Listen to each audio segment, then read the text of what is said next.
geçer. Benim son ümidim açılan seher.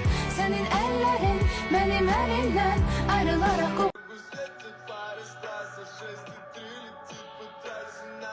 Aç kalbini, ben geldim. Şimdi senden vaz mı geçmeli? Gel, uzaklar sana gelirsen. Gizlice arama olup bizi ayırır. Beni bir yan. Bilirim şimdi bana sen gelinen gizlin omrayla yana. Arada seni sevirem sözlü dene. Git peşimi bırak.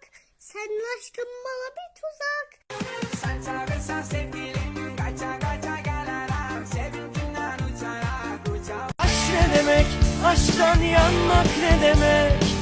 Kenarından bile geç. Bu gece gözümü uyku tutmadı.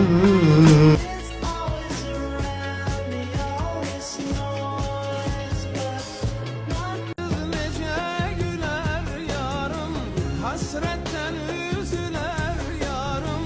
Пишу про депрессуху целый том, приколи мне. Как улыбаться научился через силу. Я бы задел. Yaşadı ver kapısıymış, takacağım bunu da batır. Tele ben balayı, maz ver.